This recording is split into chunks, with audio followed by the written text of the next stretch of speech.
Mereka ukir batas di peta, mencoba bungkam denyut nadi kita. Kita bukan bayangan, tapi mentari yang terbit dari timur.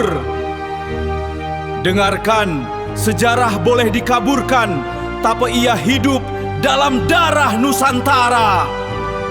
Bangkitlah!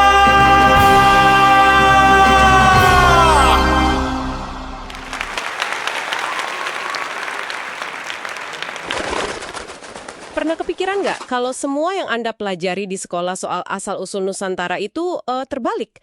Maksud saya, kita sering banget diajarkan kalau kita ini cuma kanvas kosong atau murid pasif yang menerima budaya dari India. Iya, narasi Indianisasi itu emang udah mengakar banget. Tapi jujur aja, ketika kita bedah bukti-bukti material terbaru, narasinya justru berbalik. Nah, hari ini kita bakal melakukan deep dive khusus buat Anda. Kita akan mengupas tumpukan sumber yang ada, mulai dari analisis DNA kuno, prasasti tua, sampai manuskrip teologi kuno. Oke, mari kita urai ini. Jadi gini, buat memahami perubahan konsep spiritualnya, kita tuh harus melacak pergerakan populasinya dulu. Selama ini kan kita selalu dicokoki sama teori migrasi Indo-Arya ya. Yang asumsinya peradaban tinggi itu dibawa masuk ke India sama bangsa nomaden dari stepa Asia Tengah kan? Betul. Tapi begitu ilmuwan mengekstrak DNA kuno dari kerangka di situs peradaban lembah Indus, kayak situs Rakigari, teori itu runtuh. Mereka sama sekali nggak menemukan jejak genetik stepa sebelum tahun 2000 sebelum Masehi. Bentar. Maksudnya budaya Veda yang jauh lebih tua itu emang udah eksis di wilayah India sebelum ada arus kedatangan dari utara? Tepat sekali. Nah, pertanyaannya, kalau bukan dari Asia Tengah, peradaban tinggi itu datang dari mana? Disinilah hipotesis Sundaland ngasih jawaban yang jauh lebih koheren. Oh, ini soal naiknya air laut pasca zaman es itu ya? Iya, bencana iklim saat itu kan menenggelamkan daratan raksasa Sundaland.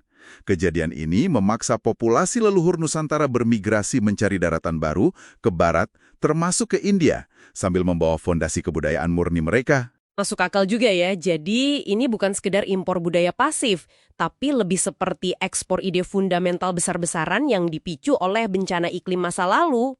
Tepat. Dan yang menarik di sini adalah salah satu konsep inti yang mereka bawa, yaitu kata Arya. Selama ini sejarah modern kan sering salah paham, mengira Arya itu ras atau genetik fisik tertentu. Padahal maknanya beda ya? Jauh beda. Kalau kita lacak ke sumber filologis aslinya, kayak prasasti Behistun di Iran kuno, kata itu murni berarti mulia. Itu cuma identitas spiritual buat orang-orang yang menjalankan kebenaran. Oh, wow. Terus gimana konsep Arya ini bertahan di Nusantara sendiri? Penerapannya di sini juga beda dong pastinya? Sangat beda. Di Nusantara, gagasan ini malah diadaptasi jadi sistem tata negara yang fungsional. Contohnya, gelar kebangsawanan Rakrian di era Jawa kuno. Secara bahasa, kata itu sebenarnya bentukan dari kearyaan. Oh, kayak gelar Rakian Mapati yang disandang Gajah Mada, berarti itu murni sebuah jabatan birokrasi ya, bukan gelar keturunan darah biru. Benar. Dan tata negara kuno kita itu tegak di atas sistem keadilannya sendiri. Buktinya ada di Prasasti Purakehen di Bali. Di situ tercatat kalau pejabat setingkat Arya wajib melakukan sumpah setia secara hukum di hadapan Hyang Api. Disinilah ini menjadi sangat menarik. Kedaulatan birokrasi Nusantara ini ternyata ditopang sama teologi spiritualnya sendiri. Tapi kalau asalnya satu akar, kenapa agama purba di India dan di Nusantara prakteknya beda banget? Karena perjalanannya berbelok. Di India, teks-teks Veda pada akhirnya dikodifikasi.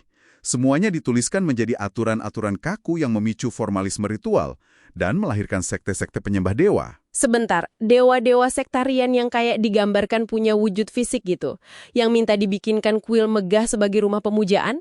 Persis. Kuil-kuil di sana mayoritas didesain harfiah sebagai rumah fisik tempat tinggal para dewa. Sebaliknya, Nusantara justru mempertahankan Veda lisan lewat pendekatan batiniah murni. Contoh nyatanya praktek Surya Sevana di Bali. Yang fokusnya murni ke penyucian jiwa secara internal itu ya, bukan pameran upacara fisik. Betul. Pemahaman batiniah ini juga kuat banget di literatur kita. Kitab Sangyangka Mahayanikan dari abad ke-10, misalnya, jelasin prinsip advaya atau non-dualitas. Itu kondisi penyatuan total antara aku dan Tuhan. Yang digambarkan dengan analogi puitis bagaikan minyak menyatu dengan minyak itu kan? Penyatuan tanpa sisa. Ya, nah, konsep melepaskan fisik inilah yang divisualisasikan dalam arsitektur candi kita.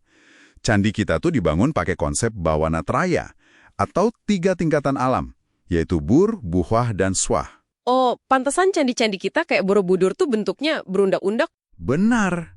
Dan selalu berujung pada stupa kosong. Itu peta visual perjalanan jiwa melepaskan ikatan duniawi, menuju sunyata atau kehampaan mutlak. Makanya, stupa utamanya sama sekali nggak berisi arca. Jadi, apa arti dari semua ini? Buat Anda yang mendengarkan, ini mendobrak semua pemahaman dasar tentang sejarah. Nusantara sama sekali bukan murid pasif, melainkan pusat peradaban mandiri, pemelihara ajaran murni. Benar. Dan ini menyisakan satu pertanyaan tajam buat direnungkan bersama. Kalau tradisi lisan kuno Nusantara terbukti lebih tangguh menjaga kemurnian spiritual batinnya, sementara kodifikasi tertulis di India justru memicu perpecahan sektarian, mungkinkah di era informasi modern ini, obsesi kita untuk mendokumentasikan segalanya secara harfiah justru bikin kita kehilangan makna esensialnya? Nusantara bukanlah penerima pasif, melainkan pusat spiritual mandiri tempat asal bangsa Arya membawa ajaran monoteistik dharmik advaya sejati, sekaligus menjaga kemurniannya dari politeisme sektarian kuil-kuil India melalui keagungan kosmologi Bhawana Traya dan singgasana suci Padmasana.